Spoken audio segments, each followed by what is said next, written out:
माझा नवरा नोकरीनिमित्त सतत बाहेरच असायचा.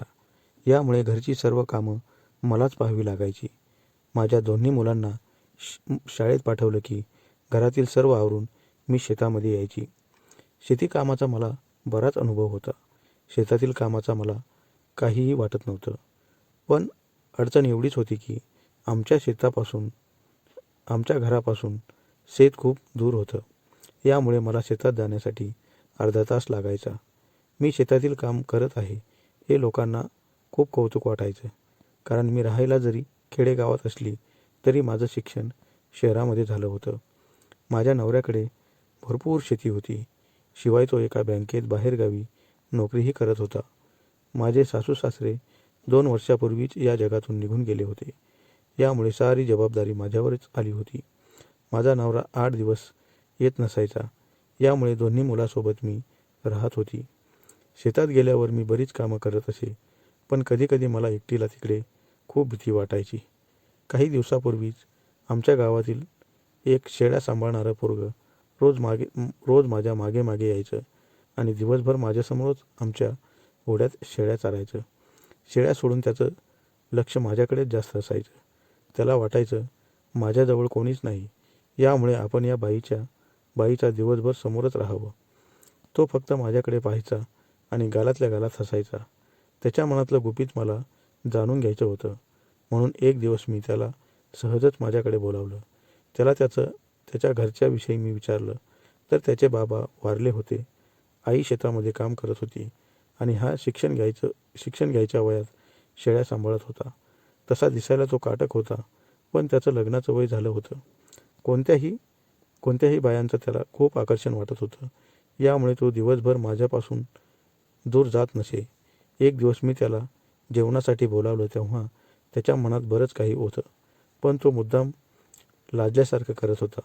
तो माझ्यासमोर बसला तेव्हा नजरेला नजर देऊन बोलतच नव्हता. त्याला वाटायचं एवढ्या सुंदर बाईला आपण नेमकं काय बोलावं. त्याच्या मनातील चलविचल माझ्या लक्षात आल्यावर मी त्याला म्हणाले, हे बघ सुधाकर, तू माझ्या मागे मागे खूप दिवसापासून फिरतोस. तुझ्या मनात नेमकं कोणता विचार आहे हे मला सांगितलं तर बरं होईल. माझ्या या बोलण्यानंतर तो अचानक माझ्याजवळ येऊन बसला. त्याच्या या कृतीने मला खूप नवल वाटलं. तो एवढा लाजणारा पोरगा अचानक माझ्याजवळ कसा आला हे क्षणभर मला समजलं देखील नाही. तो मला काही बोलत नाही.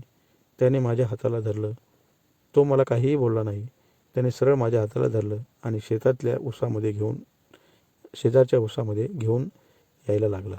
यावेळी त्याला विरोध करता आला नाही, कारण तो जोराजोरात मला तिकडे ओढत होता. पण यावेळी त्याने माझ्या अंगालाही हात लावला नाही. तो फक्त मला म्हणाला, बाहेर बाईला बोलायची मला खूप लाज वाटते, म्हणून तुम्हाला मी आतमध्ये आणलंय. मला तुम्ही खूप आवडता. तुम्ही चालताना बोलताना खूप छान दिसता. यामुळे रात्रंदिवस मी तुमचाच विचार करत असतो. उसामध्ये नेऊन त्याने माझी फक्त स्तुती केली होती. सुरुवातीला मी खूप घाबरली होती, कारण मला वाटलं त्याच्याकडून आता मोठी चूक होऊ शकते. त्या मुलाला माझ्याविषयी फक्त खूप आकर्षण निर्माण झालं होतं. आताची मुलांची लग्न फार उशिराने होतात किंवा होतच नाहीत. यामुळे त्यांना एखादी बाई पाहिल्यानंतर असले चाळे सुचतात. त्या मुलाला खूप समजावून त्याची सवय काही जात नव्हती. त्याला मी म्हणाले, अरे वेड्या, तुझ्या आणि माझ्या वयात खूप अंतर आहे. शिवाय मला 2 मुलं देखील आहेत. त्यामुळे तू माझ्याविषयीचा गैरसमज डोक्यातून काढून टाक आणि तुझ्या कामाकडे लक्ष दे. मी असं म्हटल्यावर तो मला काहीही बोलला नाही. त्याच्याकडून शेतामध्ये एखादी चूक होऊ शकते, म्हणून मी काही दिवस मुद्दाम शेतात जाणे टाळले होते. मी शेताकडे जात नाही. तेव्हा तो माझ्या घराकडे येऊ लागला होता. त्याचं माझ्याविषयीचं आकर्षण खूप वाढत चाललं होतं. यामुळे त्याच्या तावडीतून निसटण्यासाठी मी खूप प्रयत्न करत होते. नवऱ्याला सांगावं तर आपली बदनामी होईल, यामुळे मी त्याला सांगितलंच नाही. शेवटी एक दिवस त्यांनी मला शेतात गाठलं आणि त्याची इच्छा पूर्ण करूनच घेतली. तो बळजबरीने माझ्याशी तसं वागल्यामुळे मी त्याच्यावर खूप चिडले होते.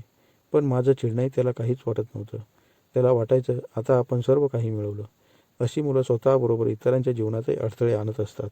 म्हणून अशा मुलापासून सावध राहिलेलं केव्हाही चांगलंच. शेवटी मला खूप त्रास झाल्यामुळे माझ्या नवऱ्याला मी त्याविषयी सांगितलं. त्यांनी त्याच्या त्या सवयींना कायमची अद्दल घडवली. तेव्हा तो कुठे शांत पडला होता.